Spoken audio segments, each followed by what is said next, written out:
Hi, thanks everyone for your time. So over the last couple of weeks, we've been getting a lot of questions from people. I wouldn't just call it the youth. We've been getting it from young adults as well. And so people have been requesting me to do a video because I just do it on health all the time. So a couple of people had very genuine questions, which I thought it's worth sharing some time and answering. So I think I'll ask Tina to ask me these questions because there are quite a few right now, and I'll do my best to answer them. So one thing before we start, everything I share is my experience. It doesn't have to become your story. Always remember that. In life, sometimes there's one reason people say, who's your role model?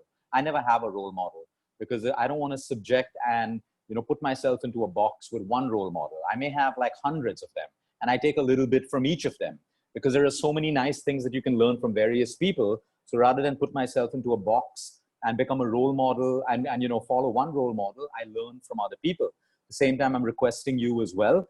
Whatever I tell you today is from my experience, what has worked for me. It doesn't mean it has to work for you. Always remember that. If someone's asking me advice, on something, I'm giving it to you from my story and my experience. I want you to use your logical mind, your own common sense, and figure out whether that will work for you, won't work for you. Maybe you can do better than what I'm suggesting. So keep an open mind, keep your cups completely empty to listen, to absorb, to take away what you need from this entire session. Just remember that you can always look up to one person or many other people, but the idea is finally you have a mind of your own, and you have to learn to use that mind of your own to figure out what works for you at the end of the day, because you are unique. It is your life, and like I said, what works for someone else doesn't have to work for you. So many things I say, understand it from my experience, and in a way it's worked for me, and I'm going to share it from that. I'm not going to share stuff from books. I'm not going to share stuff from what I learned in school or college, because we've all learned the same stuff. It's purely life experience and everything else. Tina, over to you. Let's start. All right. So the first question for you, Luke, is can you talk about your youth and your days as a young adult and finding your passion in the career of nutrition and wellness? Okay, fine. So the first thing is I respect elders for many reasons. I respect my parents as well. It doesn't mean we've not had disagreements. Many times I've had disagreements when I was a teenager. Till date, I will have disagreements. But there's one thing that we have to always remember, that they have way more experience than us. So I don't have to take away everything that my parents tell me, although today, as we age, we learn that they were always right. So my whole point is my dad and mom were very stringent about one thing: do whatever you want in life as long as it makes you happy. It's as simple as that. Okay, so I grew up thinking, never knowing what I wanted until the age of 32, maybe, yeah, 33 actually, until the age. So my youth, and it's still my youth right now, revolves around life experiences. I never put myself in a box. To be quite honest, I matured very slowly compared to a lot of my batchmates, a lot of my friends. I think I was very slow maturing. So I think by the time my friends were serious with their studies, I was still like playing and, into a lot of sports. Then they were serious about university. And I was just getting into kind of, high school and adjusting to that. And then when they were all ready to, get serious with their jobs, I was like completely into the party scene. I kind of, delayed in maturing over the years. By the time they were ready to have families, all of that stuff, I was looking, for job stability and for, a passion, something that I wanted to follow and do. So I think my one lesson from that is all of us don't have to mature at the same pace. All of us will reach our milestones at different levels in life. It's like a baby. I have so many parents who bring their children. Luke, my child is not meeting their milestones. They're slow learners. Are they autistic? Do they have ADHD and stuff? And the beauty of what we've learned over the years is, the medical world takes them and puts them into a bucket, which means your child is compared to a million other kids, but every one of them have different milestones. So if your child, he may not or she may not be autistic, and we've seen cases like this, but they're just taking time to develop. And if you give them that time, they come out completely fine like every other kid. And of course, there are real cases of, autism and stuff like that. But my point is, everyone has their own pace in life. No one is going to mature at the same time. So you may be too slow, you may be too fast. Respect that. Accept it. It's absolutely okay. And today, when I look back, me maturing at that pace is actually good for my career right now. because now I'm at a point in my career where I still embrace a lot of my youth. So I can put a lot of energy into it, a lot of passion, a lot of fun into it. Whereas I know a lot of people in their 30s, as their jobs get serious, they start behaving like they're in their 50s and 60s. So that may work for them. But for me, sometimes we have to unfold with nature. We shouldn't push these things. If you are meant to unfold at a particular pace, you should unfold at that particular pace. So my youth was pretty much everything. I mean, I, it's not like I was never serious, but whatever came my way is something I took up completely. So whether I worked in McDonald's after passing out of hotel management for the first 6 months, but putting myself over there without thinking, is this something I want to do or not, taught me things that would shape me for the next phase of my life. One of the things I learned was, I'm surely not cut out for this. I want to change in career. Now, if I didn't do that, I wouldn't know. So I moved into a call center. A call center at that time in India, you had a lot of American patients, and I learned culture through that job. Okay, today people look down at a call center job, but I don't, because it was actually the founding part of my career. I learned how to engage with people. I learned how to talk to Americans, different cultures, all of that stuff, confidence. And from there, I moved on. My youth then took me to Qatar, it took me to London, it took me to Dubai, just picking up jobs along the way that came my way. I never went searching for anything. And then when I was finally in IBM, where I spent the longest time, maybe about 10 years, I think it was my 7th year in IBM, where I decided I had done nutrition before and I never lost interest. So sometimes you know your passion where life may push you in a different way, but you never lose that passion of a subject that you like. I would always read. I was always interested in anatomy, in the immune system. It was very fascinating, like how a complex body like this, can go through so much. I would see people abuse drugs, alcohol, but yet they would be fine. I would see some people who do everything and fall sick. These things always intrigued me. And then as I started moved from my career in IBM, I started looking at the upper management, because that's what all of us desire to be. We want to become the VP, the CEO. We want to have that fancy life of traveling business class, going for client meets, all of that stuff. So like everyone else, I started looking at that position. But instead of getting motivated, I found a lot of demotivation, because people at this level, most of them were sick and unhealthy. They couldn't even enjoy their role. They couldn't even enjoy the comforts of their life, because they were suffering from joint pains, back pains. They were all the time with doctors, out of clinics and stuff. And that's when I realized that this is something I want to change. I think people should be able to succeed in life without losing their health.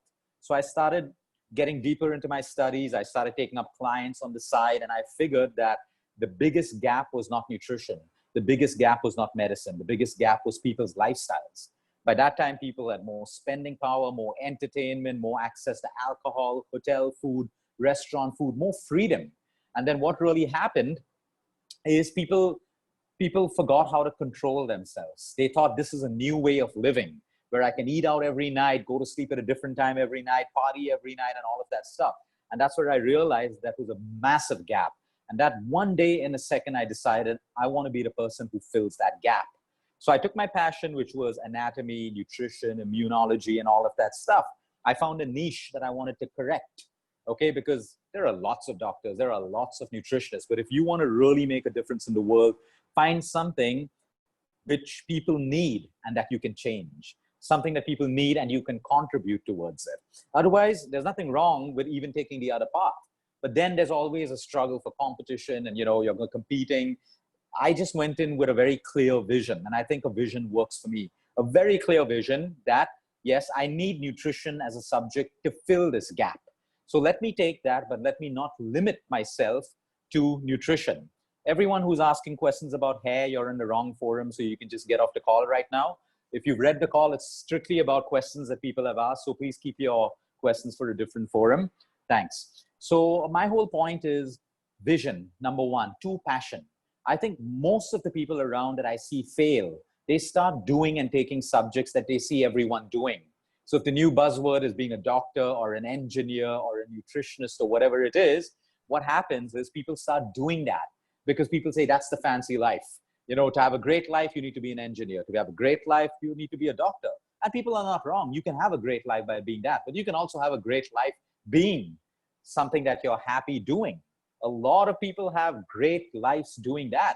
I know waiters who have become chefs, and chefs, they own their own restaurants and they're having a great life.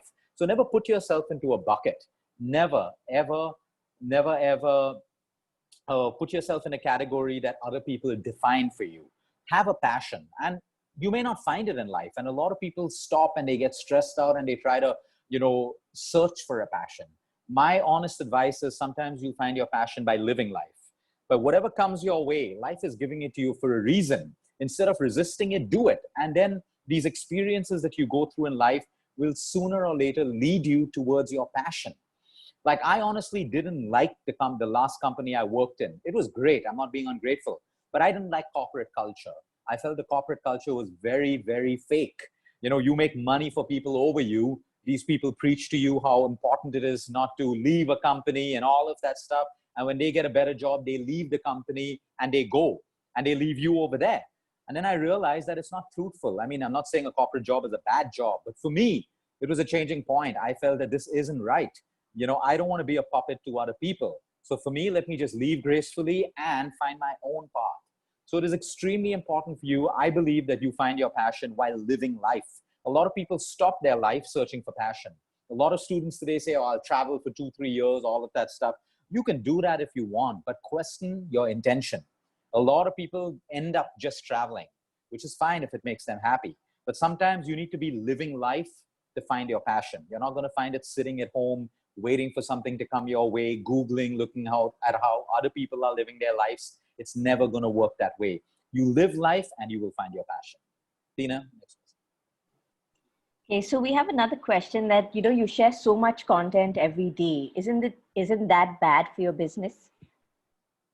Yeah, so let me tell you how my business actually grew. So a couple of years ago, around 4 years ago, I was fed up of seeing patients in hospitals. I was fed up of seeing patients who came to me with the same issues: acidity, constipation, the same thing every day. They were going to a medical doctor, getting medicine, coming back to me because the medicines after a while were not working. So one fine day, I figured the gap is people don't know. They don't know that acidity can be prevented or cured. They don't know that constipation is not normal and that you can cure it. They don't know that type 2 diabetes is not something you need to live with. So one fine day, out of frustration, I remember I finished seeing a couple of clients at Leelavati Hospital, and I moved to the Goki office where I was working. I co-founded that company. I went over there and I just went into a room and I decided, let me go Facebook Live and start talking about acidity. So I just went live talking about acidity, what you can do to prevent it, and if you have it, what you should do. I probably had 1 view and a couple of negative comments. I went live the next day with constipation, and the next day. And then I got one message from someone saying, hey, Luke, my acidity is gone. Thank you for the tip. And a couple of days later, someone has said, my constipation is much better. So I got motivated because something was working. So I went on doing videos almost every single day with the intention to educate, so that the people in my line would become lesser and lesser because there were just too many people with the same problem. And there are a lot of people who need treatment, but not for the same old issues over and over again. So from one video, it reached almost a video every single day. And my entire business model that I have today was built out of sharing. The business model that I have today was never thought of. It was never a strategy. It never happened at all. It happened because of sharing. Because I shared more people approached me. Some people tried my tips. They couldn't manage it on their own, so they consulted with me. All of a sudden, I went from maybe 10 clients a week to about 50 clients a week. And then we went on to hundreds of thousands of clients. So I don't have any issue sharing. I believe that sharing is what helps us to actually get more. The more you give, the more you get.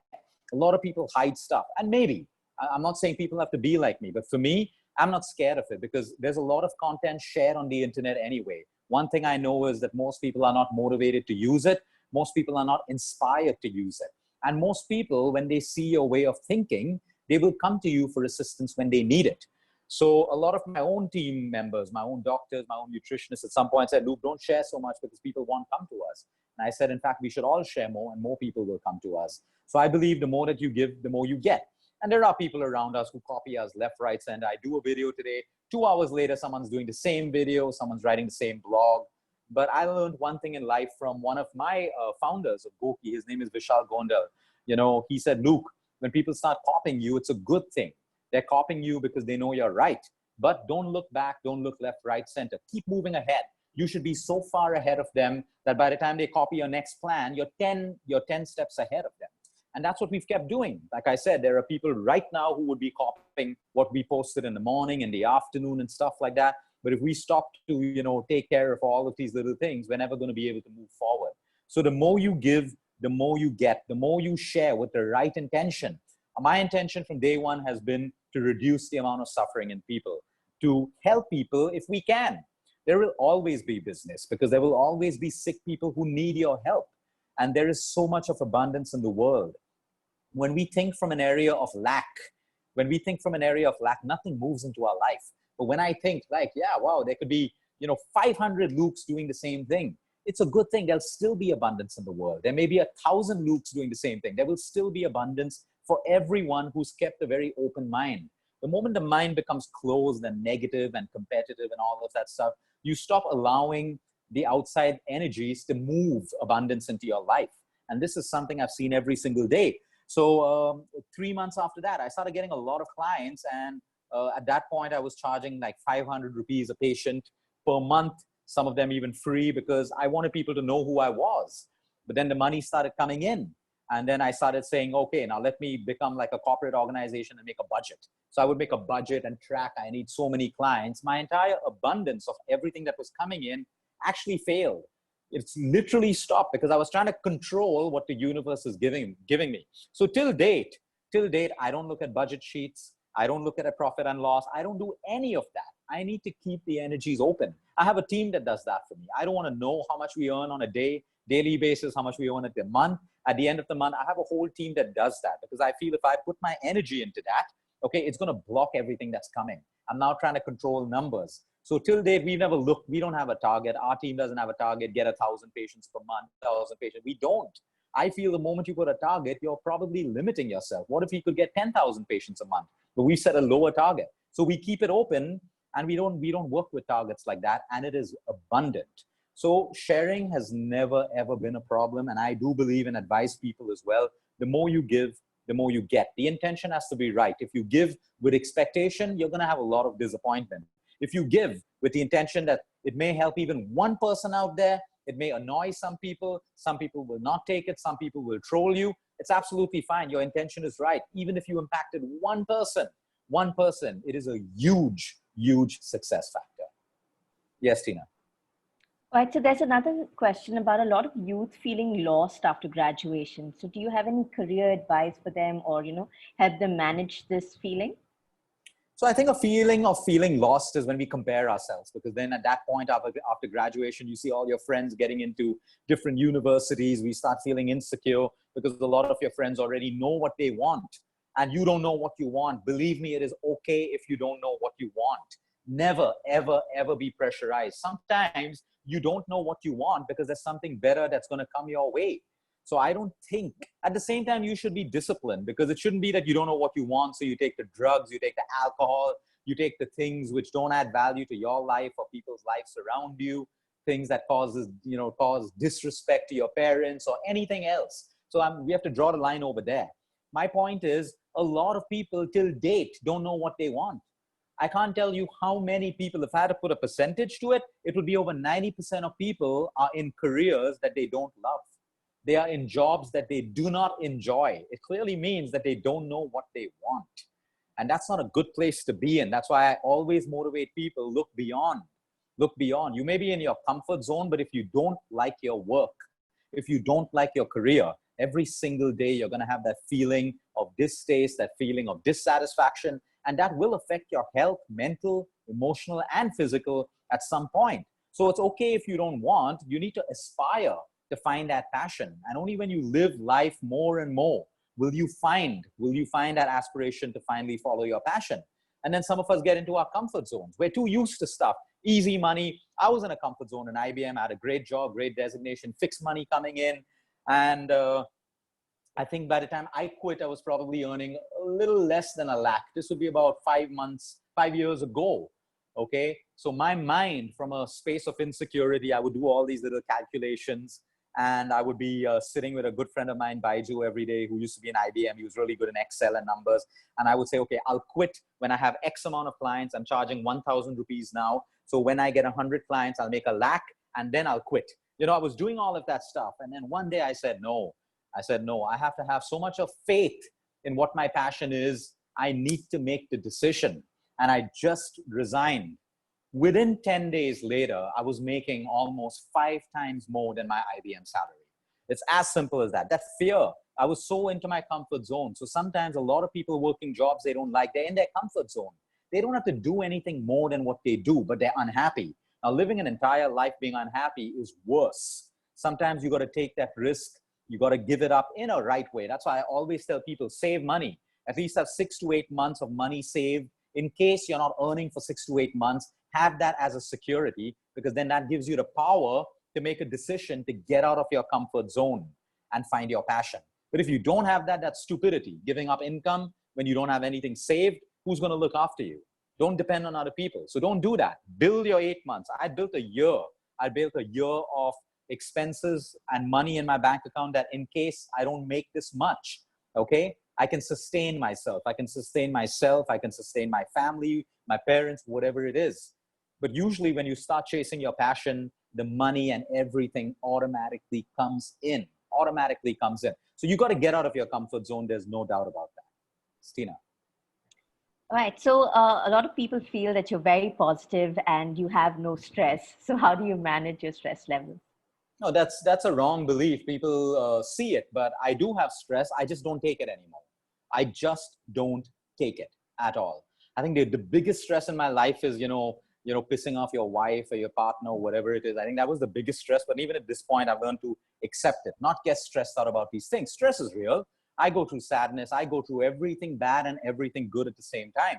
But I think I owe it to my clients, where I've dealt with so many clients, to see how stress has impacted their entire lives, their careers, their relationships, their health and stuff like that, that it's not worth it. There is no worth in taking stress. I mean, if I don't have something, I'll aspire towards getting it. So instead of investing that energy into why I don't have it or why me or into a victim mode, I move it into trying to create something that can fill that void.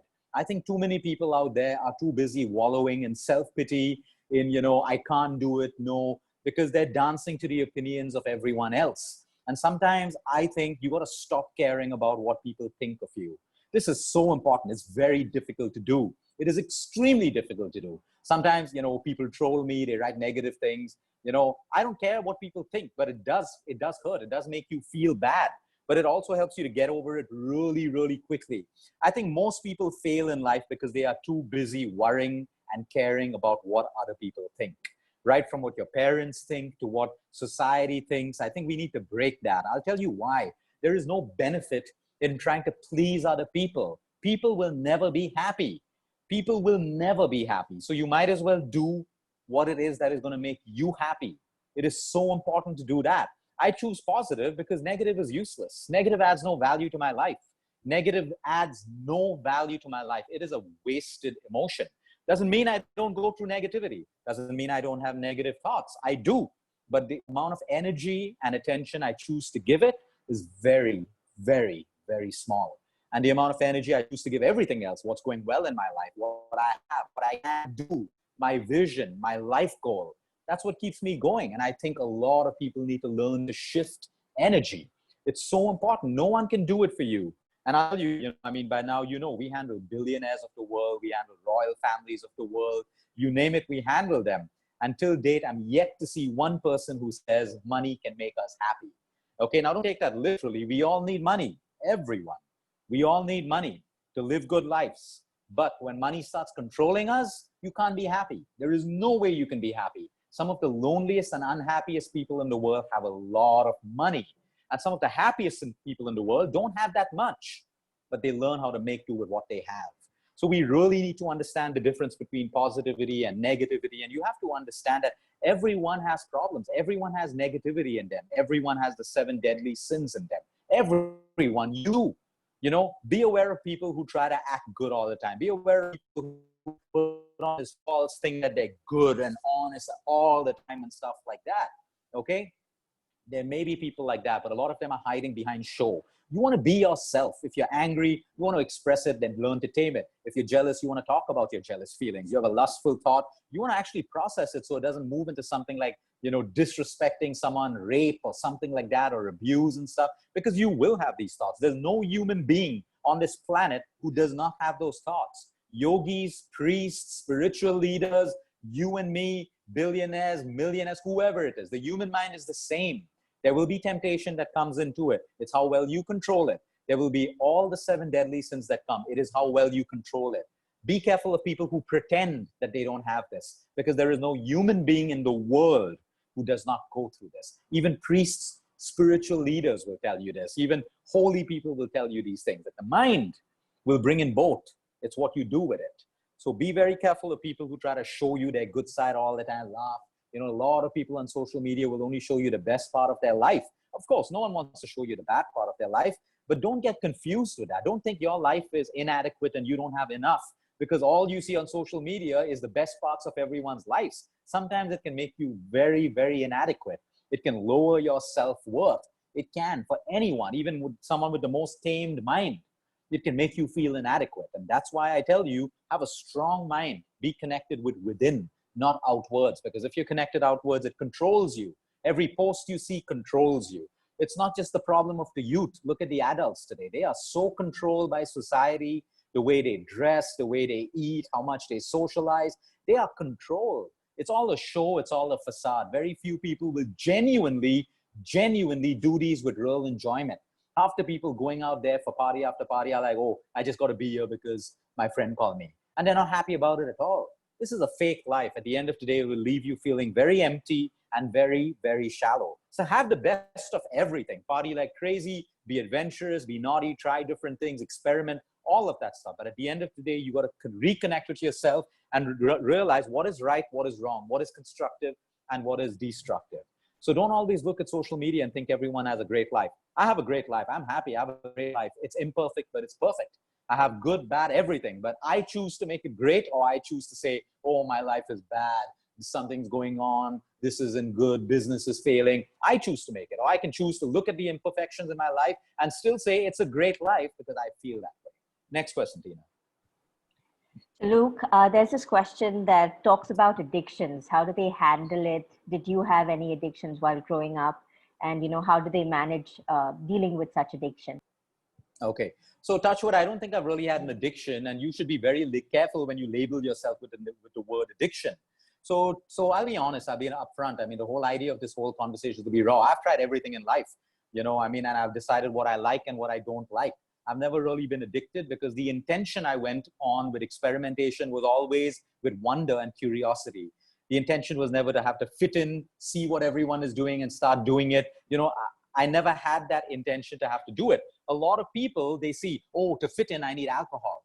So they start abusing alcohol to fit in. Very wrong intention. You will get addicted. The same thing with drugs. Oh, the coolest kid in school smokes drugs. To be cool, I need to do it too. Addictions will start.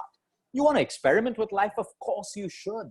Of course you should experiment, but only when you are grounded. Only when you are grounded, when you know 100% my intention is wonder and awe. I do want to try. There are so many more things in life I will try before I die, because you have one life, you want to try it. But if I go in with who's doing what? Oh, everyone's doing MDMA. Come on, MDMA is the new cool drug. Let's all do it. That's the wrong intention. You're being controlled by people's opinions. So addiction, no, I've never been addicted to anything at all. Now, addiction are two ways. One is, let's say, I'm talking to the youth today.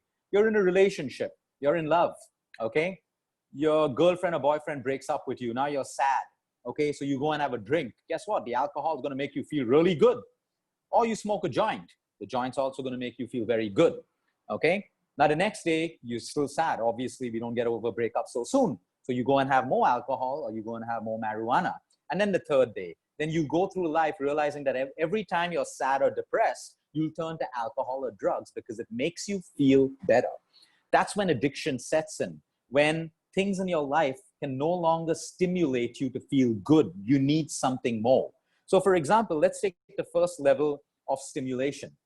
Today, the youth, I'm not saying, all of us, that I did try to fit into certain groups and stuff like that. Never worked for me. I just realized it's so fake. So my whole point is, when you're trying to fit in, okay, don't sell your soul. Don't sell your values to fit in. At the end of the day, if you had to fit in by changing yourself, how long are you going to hold that false projection of yourself? After a while, you're going to be so tired and you're going to feel empty and shallow because it's not you. You're doing it. You're dressing up only because people want you to dress up a particular way. You're drinking only because if you don't, people are going to tease you or make fun of you. You know, you're smoking only because people are going to think of you as not normal if you don't. But this is the first step. So you take outward stimulation to make you happy. Outward stimulation is movies and friends and socializing and shopping and alcohol and all of this stuff. Okay, after a while, these things stop giving you stimulation. Everything stops giving you stimulation. I spoke to a billionaire around 9 months ago. He had bought his fourth Rolls Royce. And I say like, hey, listen, I mean, like, what are you going to do after this? What's the fifth? He's saying, Luke, I'm bored of my first Rolls Royce. You know, I'm bored of it. I said, what do you mean I'm bored? You're bored of it. How can you be bored of like a 7.5 crore car? Saying, yeah, but that's the thing. You get bored of it. And that's why I want to buy a new model. And that's why you have an Apple iPhone 5 and then it goes up to a 6 and then an 8 and a 10 and an 11 and a 12. Because what stimulates you today will not stimulate you the same way 6 months down the line. That's when addictions come in. So right now in your world, if everything around you that used to make you happy doesn't make you happy anymore, you graduate. That second level is called addiction. Now you need something more powerful to stimulate you. So more alcohol, more drugs, more mindless sex, more socializing, more mindless shopping, and all of that stuff, that becomes an addiction because your previous stimulation doesn't work. Well, guess what? The addiction phase stimulation will also soon wear out, and you'll now need more alcohol and more drugs and more meaningless relationships and more meaningless sex and more socializing and everything else. So you see, it never stops. It never ever stops. And that is why I think the way out of depression, okay, the way out of all of this stuff is you have to be you. Stop trying to live a life that pleases everyone. Yes, whenever a teenager, we got to dress up hot. We got to do all of that stuff. Yes, but don't let that become you. You should also be okay dressing up the way you want to. If for that one Saturday night party, you want to dress up how everyone else is dressing up, go ahead. But after a while, okay, you're going to be so tired of living a life that is not you. That is when emptiness sets in and you need more and more addictions to keep you going, to keep that dopamine moving. So be you. There's nothing wrong. I know so many youth and teenagers who they're very different from the cool crowd because they're doing things differently, but they are way happier, way cooler in their own definition and way more successful. When you try to align with the cool crowd, there's a beautiful study, I think it was done by Howard, I'm not too sure, so I don't want to quote it, where they traced the lives of all the coolest kids in college and university 15 years later. Most of them were not successful, but they studied the lives of people who were different, who, you know, really were different. They probably got teased for being different and put down and stuff. Successful and happy, successful and happy. So my only point is be you. Be you. Sometimes, I'm saying sometimes even I'll wear a mask. Okay, if I have to go out in society and, you know, whatever and stuff like that, I have to put on a mask if I'm with some, you know, 50-year-old gray-haired men in a room talking about company acquisitions and, you know, I have to put on a serious face and wear a mask. I'm saying that's fine, but I'm not going to become them. I'm not going to wear a suit and try to act all dignified and go and try to be like them because that's not me. That's not me. So learn to be you. It's a better place to be. It's a safer place to be. And it's a happier place to be. The people who don't accept you for who you are, you don't want to be with them. Why would you want to be with people who don't accept you for who you are? You have to change for people to accept you. They are not your friends. They don't care about you. They care about the power they have over you to change according to the way they want you to change. So a lot of people project their own fears, weaknesses, insecurities, anger, hatred on other people. And then they feel stronger by trying to control those people. So you got to understand that. One massive, massive human weakness that you should understand now. A lot of people are cruel and nasty. There are also a lot of good people. These people who are cruel and nasty, they feed off your weaknesses and faults. They feed off your differences. If you're different, you'd wear something different. They feed off it to make themselves feel better. These people, they don't really have souls. They are empty people. They probably had bad childhoods, bad lives, or whatever it is, we should be compassionate to them. But there are people like this who feed off other people's misfortunes, feed off other people when they fail, feed off their faults. They wait for you to make a mistake and they'll jump on you because they feel better about themselves that someone else has made a mistake. Be careful. You'll find these people in youth, in the youth generation, in the adult generation. It's very sad. Be aware of these people. These people will pull you down. Do not have them in your life. If people cannot accept you for the real you, okay, you don't want to be with them. Now, of course, if there's something that you do is annoying and you need to make some change in your manners or your attitude and stuff like that, you got to do that. You got to do that. Yeah, you have to do that. I'm just talking about when you're living your real self, if people can't accept you, don't be in those groups. You will always find someone. There are always groups for people. There is always love for someone. There is always, there are friends for everyone. Just don't go searching for it and trying to fit in a group and become someone that you're not. These are the unhappiest, most miserable people. Go ahead, Tina. Look, a lot of youngsters are asking, how do they handle their anger and rage? So is there any tip you have for them? So that's a good point. I can relate to it because I've always had a lot of anger and rage while I was a youth. I could say over the last 9 or 10 months, I've become way, way, way, way better. I had road rage as well. Someone would cut me off or, whatever. I would chase the guy and end up doing nothing. So it was actually quite funny and stupid. But the thing is, soon you realize the bitter, ugly truth about yourself, which I did. That when we're always angry, we want to, there's a part of us that we're not conscious about that wants to be in control. We want things to be the way we want it to be. So if someone doesn't behave the way we want them, the way we want them to be, they don't say the things we want to hear, they don't submit a project the way they're supposed to do it, they make a mistake that is not okay with you, we project our anger onto them, okay? Because we all know that we can't keep anger within us. Okay, we have to project it onto someone else. We project our bitterness. We project our sadness on other people around us. So when you have anger and rage, you got to look within. You can look around. I wasted a lot of time blaming people around me. Okay, I may have been right because for my anger may have been justified many times, many times. But still, at the end of the day, you have to look within. Someone may have done something wrong to you and you have every right to get angry, but it's not worth it. It's not worth it at all. It's when our egos and prides get really, really bruised. That's our second self. That is our facade. That gets a little damaged or threatened, and then we use anger as a defense mechanism. So as you start meditating and realizing that, hey, this is your ego, this is your pride, this is your insecurity fighting back in the form of anger, okay? That's when you start realizing that it's not something you like, and then you start changing it. But if you go on saying you're justified for your anger, see, there is something called righteous anger. Let me explain it. Okay, let's take, for example, how best can I give you an example? Okay, you're sitting in a restaurant. Okay, you're with a group of girls. There's another group of girls on a different table. Someone comes in and starts passing derogatory comments on those girls and stuff like that. Now you sit quietly and you're calm and you ignore it. That's a big disservice to you and everything else. But you get up and you are angry. And you fight that person, I mean, not just physically or whatever it takes, okay? That is righteous anger. You have to use that defense to protect a woman or protect a girl or protect a child or whatever it is. That is righteous anger, and I believe heavily in righteous anger at the right time. And then there's our own anger that we justify as right. Now that is wrong.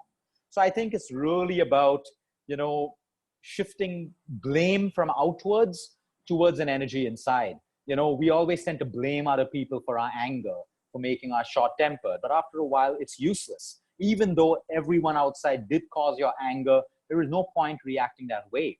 So get angry sometimes. I enjoy getting angry sometimes. It's like an outlet. It's like a pressure cooker. But I cannot make it my personality anymore. I can't always keep getting angry.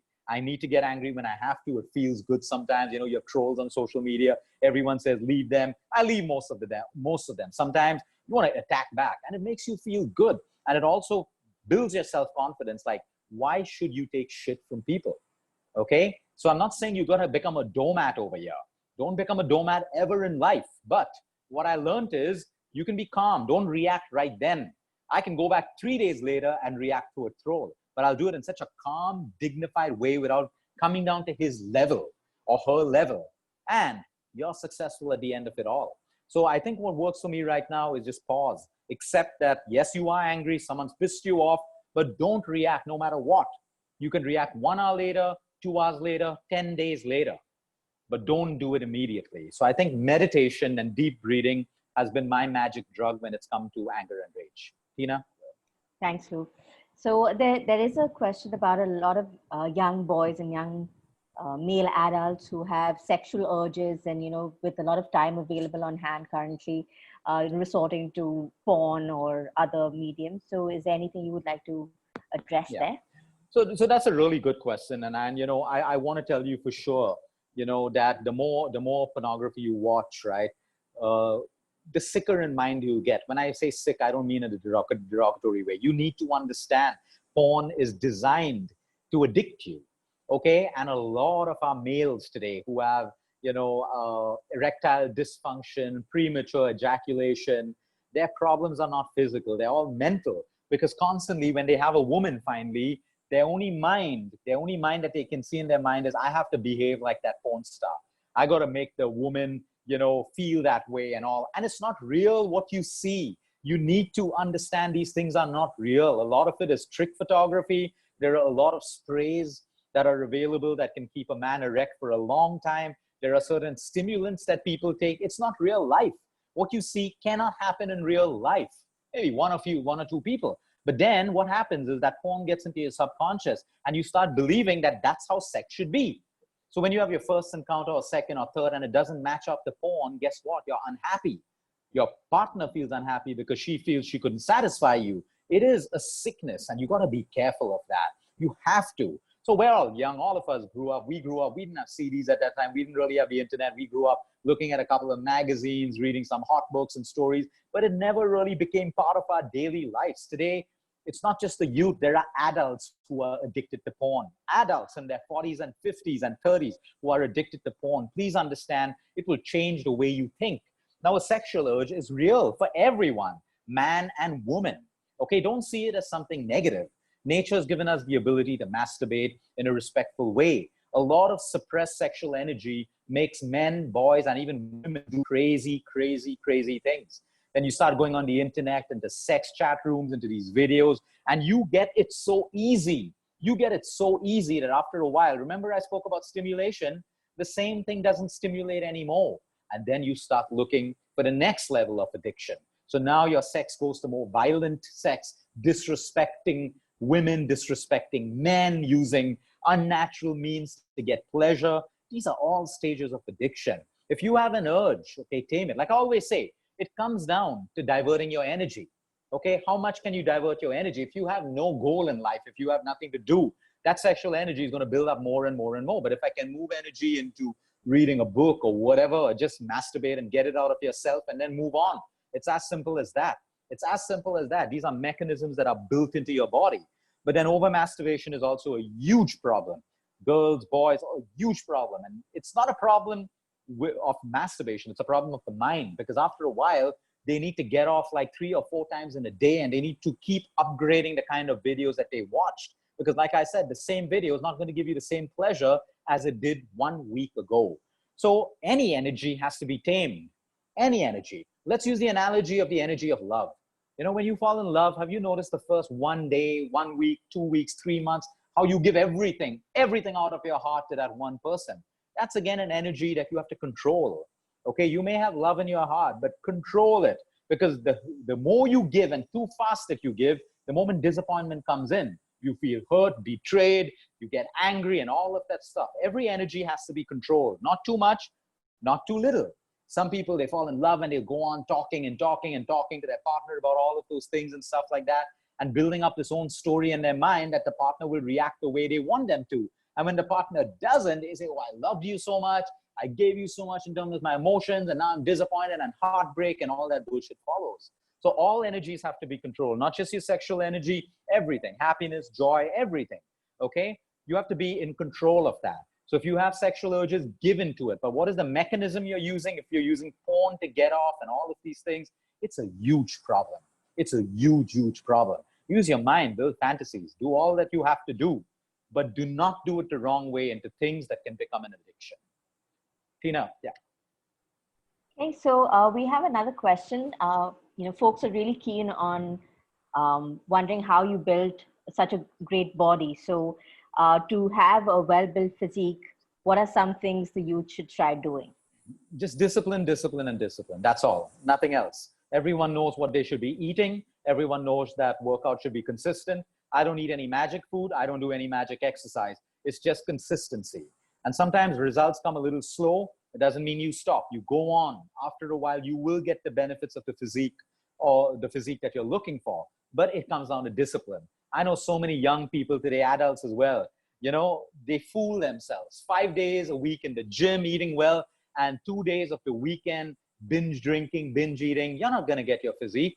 Those 2 days have taken away everything that you put in. So if you want a physique, you want it, it comes with discipline.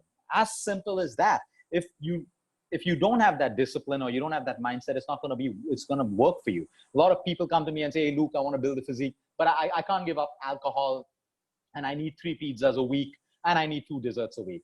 Say your goal isn't right then. It's always going to be a goal. It's not going to become a reality. Because for every goal in life, there has to be some amount of sacrifice. Every single goal.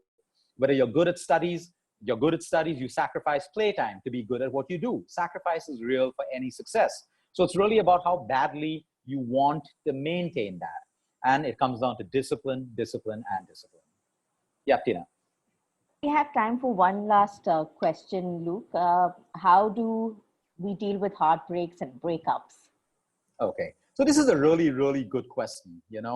I'll give you my own life experience again. In fact, I should be blessed to say I've never really gone through heartbreak. I wouldn't say the other way. I have caused a lot of heartbreak, no doubt about that. But I've never gone through the pain of heartbreak. And I'll tell you why. It's not because I don't care. It's not because, I don't care about the other person I caused heartbreak for.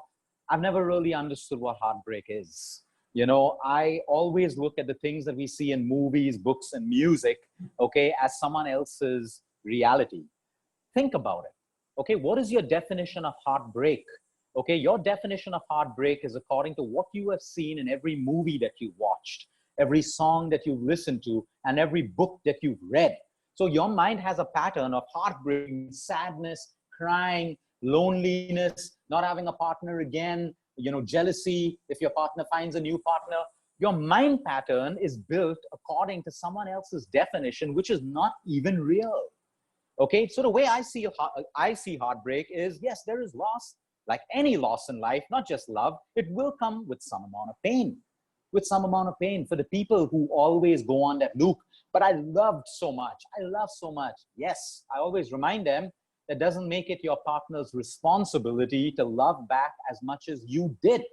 Just because you love so much or you say nice things all the time doesn't mean your partner has to do it.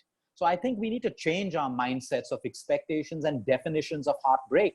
If you're living according to the definition that you don't even understand, and that has come on movies and Archie's cards and Hallmark's cards and all of that stuff, okay, you're going to act the role of a heartbroken person. I'm not taking away from your pain. There is pain when you lose someone you love, no doubt about that. But when you start following a pattern which is defined by society, which is not even real, I know a lot of people who don't. So if I never had heartbreak, once the pain went, I looked at it as an opportunity to go out there and find someone new or find something new that could fill the pain, that could fill the void. And that's how I got through life. That's how I got through life. Some people will say, oh, he moved on too quickly. That means he never really cared about you. I did care about you back then, but now it's a different situation. I need to move on. You need to move on. So I really think the emotional control that we have from outside inside is too much. And that's why people can't get through it. It has to be from inside. Of course, you lose a loved one in death. Everything has a different pain. It's a different pain. But a lot of heartbreak that we see, because we counsel a lot of people who come, not just youth, but even married couples and stuff like that. And they talk about the pain. I ask them, break down this pain. What is this pain that you're talking about? And this pain is actually hidden anger, that I did so much, but she didn't do so much.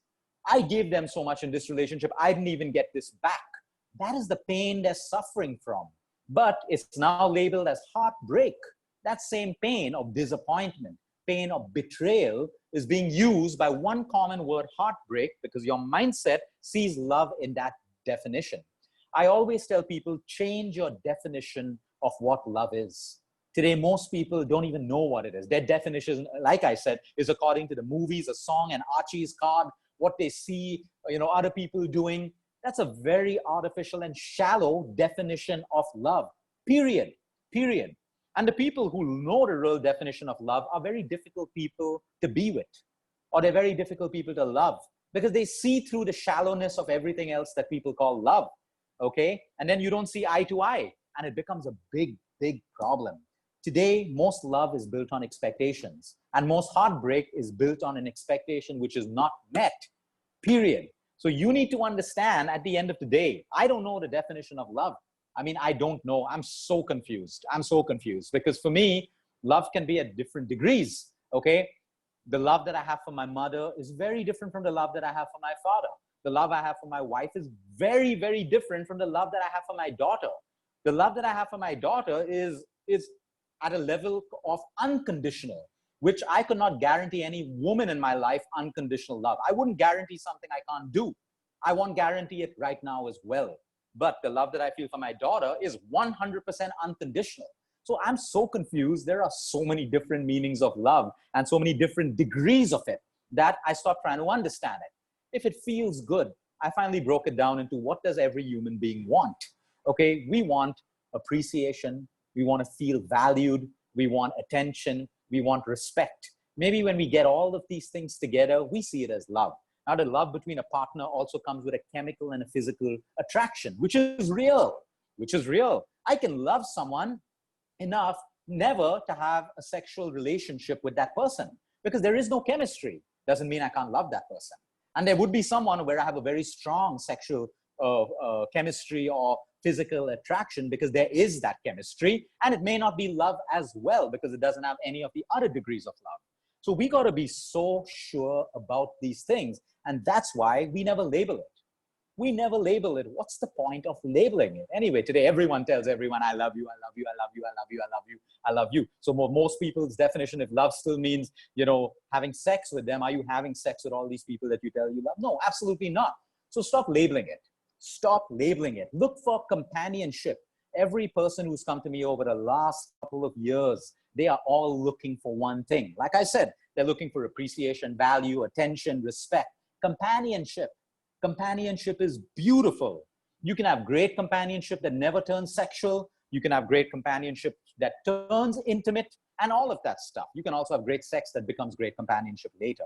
But my point is, you've got to break your mindset away from what society has defined. Society has made all these fancy definitions, and yet we're at the highest when it comes to unhappiness, emotional distress, suicides, breakups, divorces, and all of that crap, because the definition of love is wrong. It's a lie. Look at senior citizens. Look at some of our parents in their 70s and their 80s. They still hold hands together.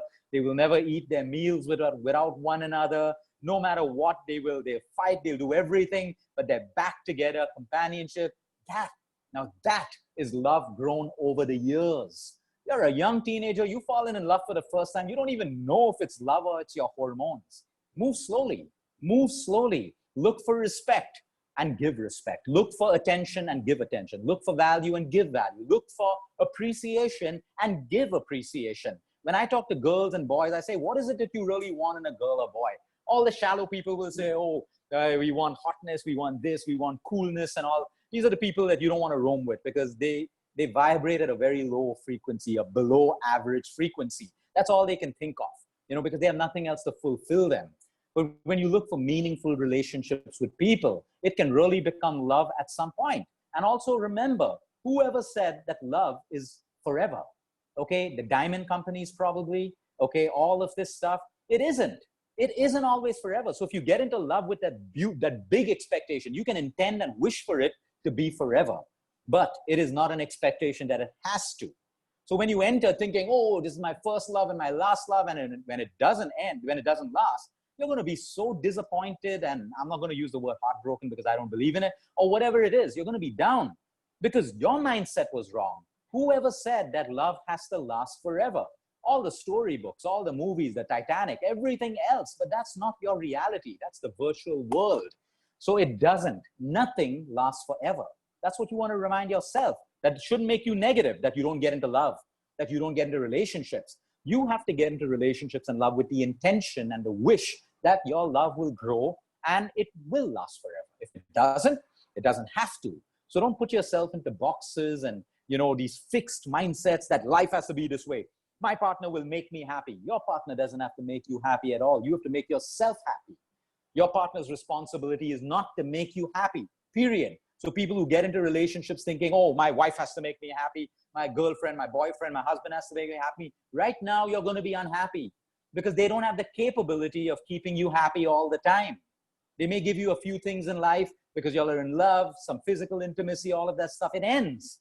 They can't give you everything else that you need in your life that has to come from everywhere and within you.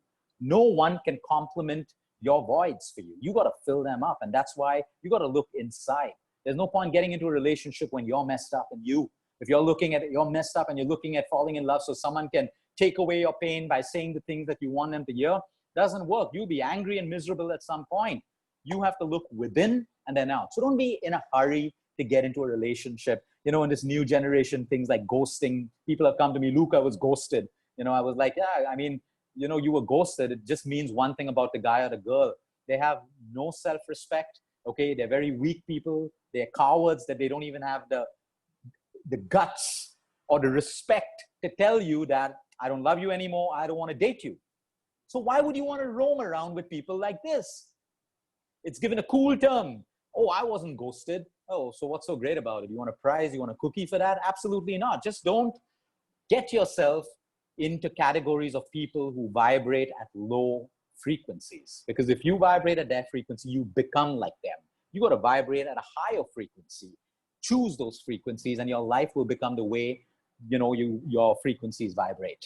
Tina, are we done right now? Yes, that's all we have time for today, but there are loads of questions that have come in today. So we should try to make these questions, and if we have time, we'll go ahead and we'll talk about this again at some point. Yeah? Yeah. Thank you so much. Okay. Thanks everyone for your time. Thank you, Tina. Bye.